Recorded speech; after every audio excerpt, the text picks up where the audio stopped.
you this morning? It's great to be back at the South Summit. It's been a while, actually. But I'm very happy to have such an event in my city. I'm Madrid, born and raised. I've seen some familiar faces around. I hope I get to greet you afterwards. But yes, I hope you're ready for a presentation that is almost free of AI. There's a little bit about AI, but we're going to try to talk about something slightly different. So maybe let's get started. Sorry. Because if you probably noticed that this city, we are here in Madrid, but this city that we have on screen is actually not Madrid. It's San Francisco. It's a city that holds a very special place for us at Airbnb, because that's where our founders, Nate, Joe, and Brian, of course, actually started. And they first hosted hosts on a week that had a conference just like this one. And that was almost 18 years ago. But San Francisco is also the tech capital of the world. And we're living a very special moment in time, probably, where technology is, again, redefining how we interact with each other. And that interaction sometimes looks like this, or maybe like this, or this. I think this probably sounds familiar to a lot of us, right? In many ways, this is where the world is going. But we have a different vision. We believe in technology that actually helps you get off your phone. It helps you get closer to other people. And it also helps you discover amazing places that you had never thought of. This is especially true and especially important for a country like Spain. Obviously, people will continue to come to Spain to discover our incredible coastal destinations or our wonderful cities like Madrid with events like this one. But I want to start today talking about a different kind of destination. Because what if I told you that the future of travel is also extremely linked, at least in Spain, with the 8,000 villages that no one talks about? That's a question we asked ourselves last year. And when we looked at the patterns and the data, what emerged was impossible to ignore. We have more and more guests that are traveling with Airbnb in Spain that are going to rural destinations. They were booking farmhouses in Extremadura, or stone cottages in Picos de Europa, or whitewashed village houses in Castilla-La Mancha, for instance. The more technology isolates us, the more we're trying to find authentic places. That's why we are betting especially big on rural destinations in Spain. So big that they are actually the stars of our latest TV commercial. One that I find particularly beautiful because it also portrays a poem by Walt Whitman. We have it here. It's in Spanish. It has some subtitles for those of you that don't speak Spanish. Creo que una brizna de hierba no es menos que el viaje que recorren las estrellas, y que la hormiga es igual de perfecta, y que la menor articulación de mi mano pone en evidencia a todas las máquinas, y que la vaca paciendo con la cabeza gacha asombra a millones de incrédulos. Los pueblos nos recuerdan que no se trata de ir más lejos, sino de llegar más cerca.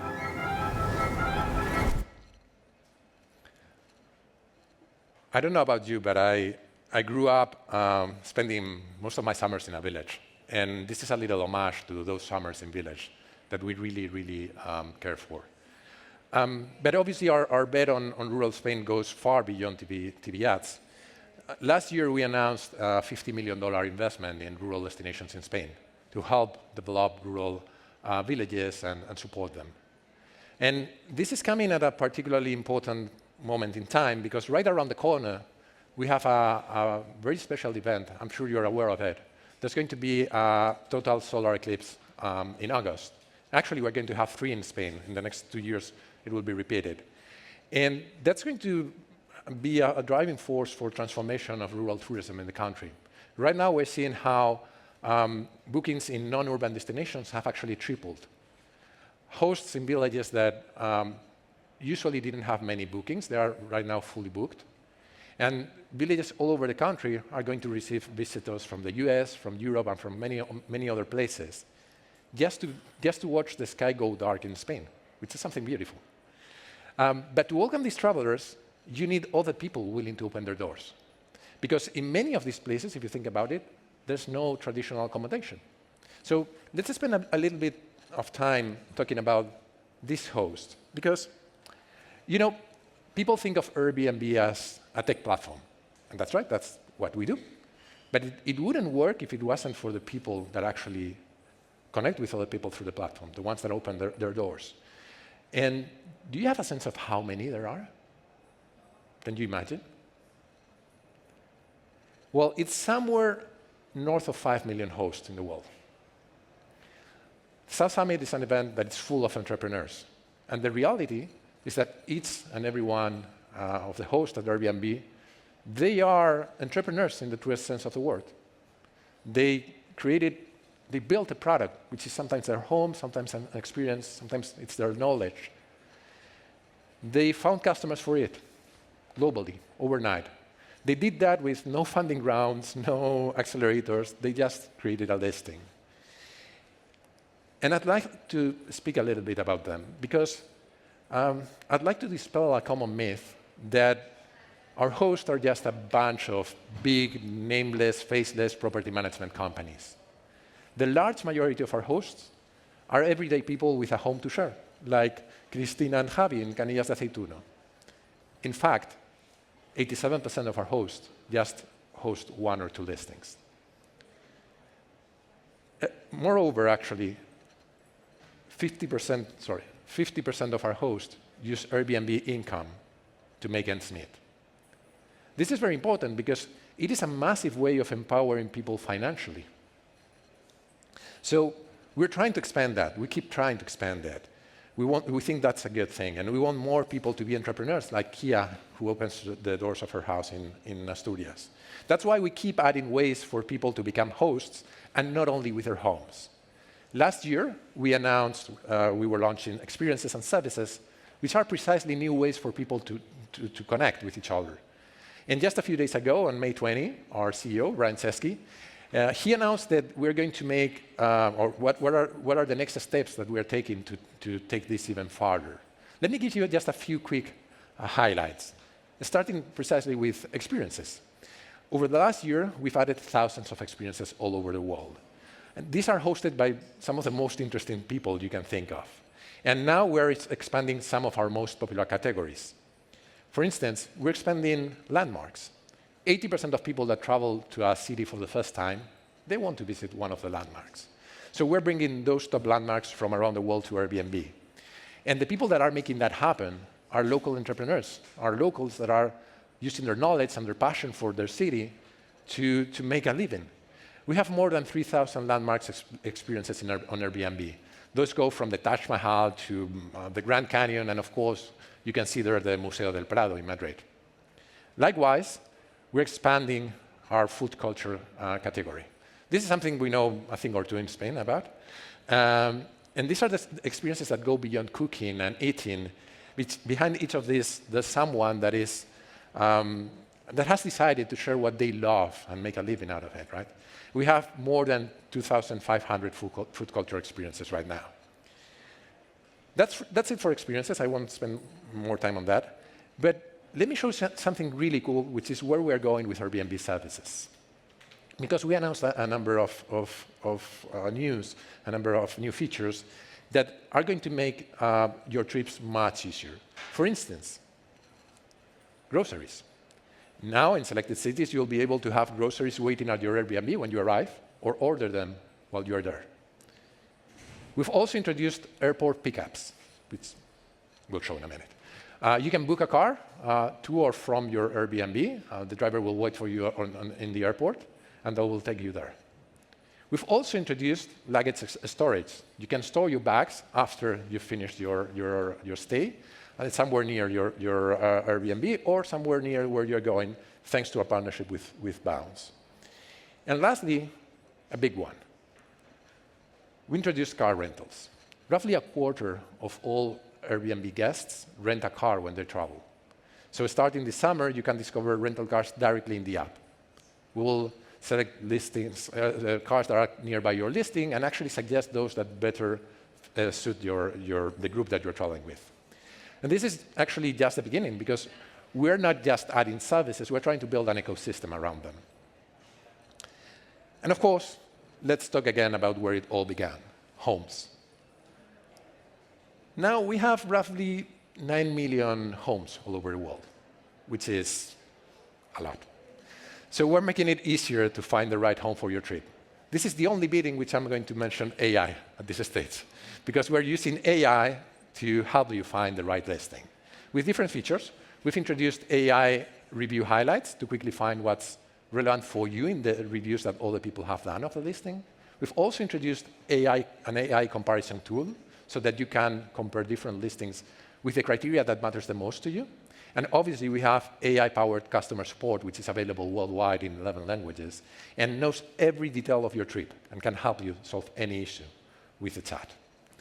I'm not going to spend more time talking about features and upgrades because we actually launched 220 and we would be here for a while. But I've saved one for the last.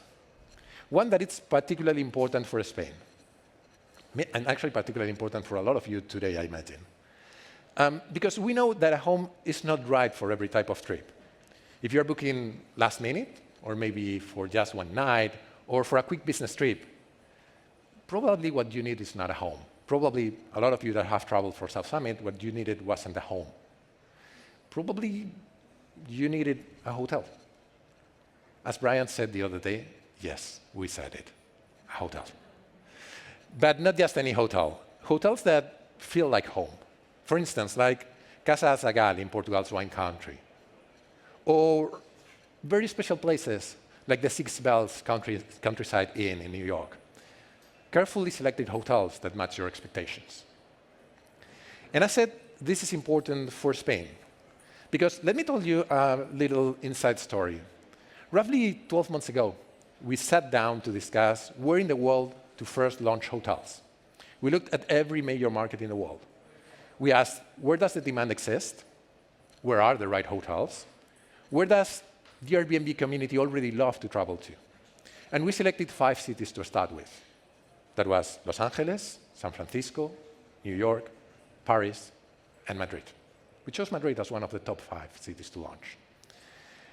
And we did that, obviously, because Madrid is a great city to travel to. It's a great city to live in, as we know those that live in. But something that people don't really know is that Madrid has been consistently selected as the #1 business destination in the world for 6 years in a row. It has great events like this one. It has IFEMA, the Wishing Center, the Bernabeu. It has a business travel ecosystem that actually generates almost 3 million travelers per year. So we launched in Madrid, we started scaling, and right now, both leisure and business guests that need a hotel can find it on Airbnb. We have close to 80 hotels in Madrid only.